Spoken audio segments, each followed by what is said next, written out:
10 Minutes of Zen, Heart to Heart, the Quiet Wisdom of Ishin Denshin. A Zen lesson from Bonsai, most summer wind and silent understanding. Day 571, July 27, 2026, afternoon, Tokyo, Japan. Good afternoon from Tokyo, Japan. Today feels a little cooler than I expected. The temperature is still close to 31 Celsius, so it is certainly a summer day.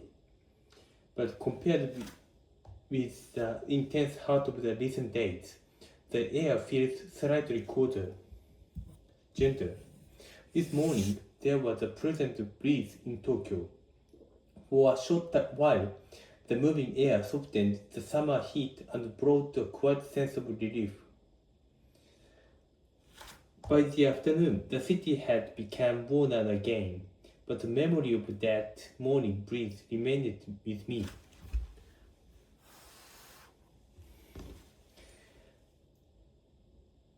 When I stepped onto my balcony, I looked at my Asahiyama Sakura, Bonsai, my Serissa, and the moss surrounding them. They stood quietly beneath the summer sky. No flowers had opened.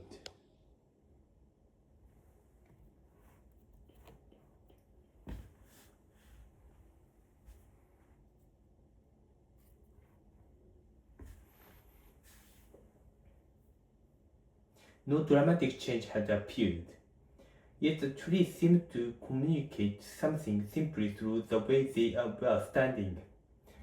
The moss looked a little more settled after receiving water.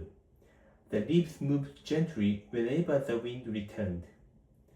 The branches remained silent, but they did not feel illness.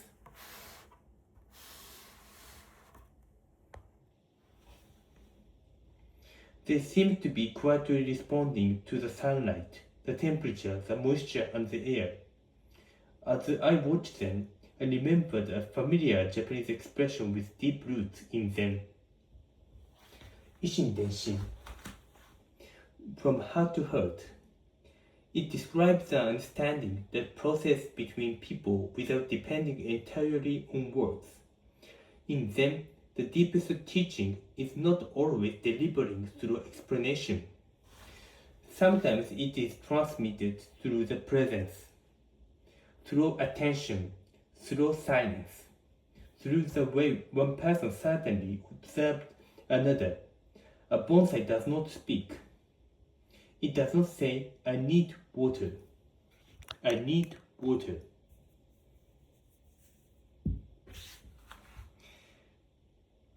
The moss does not complain that it is becoming dry.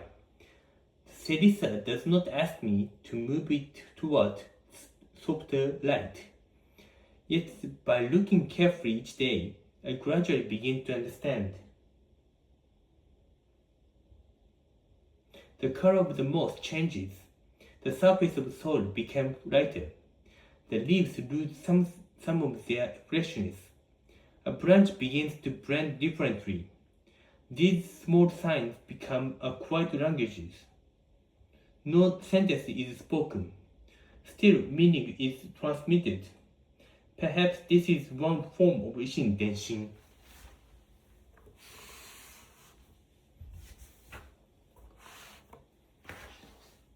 It's not my mysterious mind reading. It's the understanding that grows from patience, attention, trust, and time spent together. The more carefully we observe, the less loudly the other side needs to speak. This may also be true in human relationships. Sometimes someone says, I'm fine, but their expression tells us something different. Sometimes the friend does not ask for help, yet their silence carries a message. Sometimes simply sitting beside someone is more comforting than offering many explanations. Words are valuable, but words are not everything. A gentle explanation can speak. A pause can speak. The way someone listens can speak. Even silence can hold kindness. Zen invites us to listen not only with our ears, but with our whole attention. Today, the bonsai reminds me that understanding begins when we stop thinking only about what we want to say. We also needed to notice what is quietly being shown to us. The morning wind was like that. It did not announce its arrival. It simply moved through Tokyo, touched the leaves, cooled the balcony, and disappeared. There was no explanation, yet its presence was clearly felt.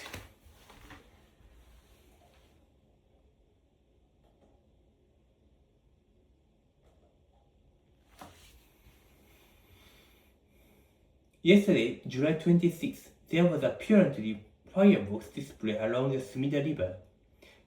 I was glad to hear that it was held silently. A summer fireworks display lasted only a short time. A light rises in the night sky. It opens in the great flower. Then it disappears. Thousands of people may look towards the same moment. They may be standing in different places. They may have different memories and different lives. Yet a few seconds, the sunlight reaches all of them. Perhaps fireworks also communicate with our words. A burst of light can carry excitement. A fading spark can carry sadness. The silence after the final firework can make people feel that summer is moving forward. No explanation is necessary. The heart understands the words. That too feels close to Ishin Denshin. Something passes from the sky to the people watching. Something passes between strangers standing beside one another. Something passes from summer to the next. It cannot be completely captured in a language. This afternoon, I thought about fireworks, the morning treats, into my two small bonsai. They are very different things. One is bright purple, one is invisible and gentle. The others are quiet and rooted in small roots, pots. Yet all of them communicate through presence. The firework speaks the light. The wind speaks through the movement. The bonsai speaks through the growth. The moss speaks through moisture and color. Nature is always communicating. The question is whether we quietly each to notice. Modern life encourages us to speak quietly, to react immediately, to explain ourselves constantly. We are surrounded by message, notification, opinions, and noise. But then asked to create a small space before spending. Can we look carefully? Can we listen completely? Can we understand what exists beneath the words? But when we slow down, we sometimes discover that communicate was already happening. This afternoon, I did not need my Asahiyama Sakura to tell us what it felt. I simply looked at the leaves. I touched the soil. I observed the moss. I felt the air. In some way, the bonsai did not need me explain what I told to come. My care was communicated through the water, through observation, through returning it today. Perhaps the labs are open to transmit through the wind, watching, watering, watching, waiting, returning. A slightly single action may seem small, but repeated with silently, it becomes a message. I have not forgot you. I'm still here. I'm paying attention. The message may never be spoken aloud. Still, they cannot be deeply understood. That is why Ishin Denshin is not only about what to understand another person with the world. It can also remind us to bring the kind of relationship in which sound around you becomes possible. Relationship requires time. It requires humility. We cannot truly understand another person or truly ourselves when our minds are always nothing adapted. First we become still. Then we begin to notice. The afternoon Tokyo is still warm, but the day feels as softer as I expected. This morning the wind, the quiet bonsai, green moss, and another memorable summer fireworks have all become part of our reflections. And my understanding traveled gently from one head to another. Every day, I share stories about Zen, bonsai, moss, and culture. Japanese and culture from Tokyo, Japan. If this quiet moment brings you peace, please subscribe to my YouTube channel and join me in the daily Zen journey. http://www.youtube.com/zen-bonsai-vibes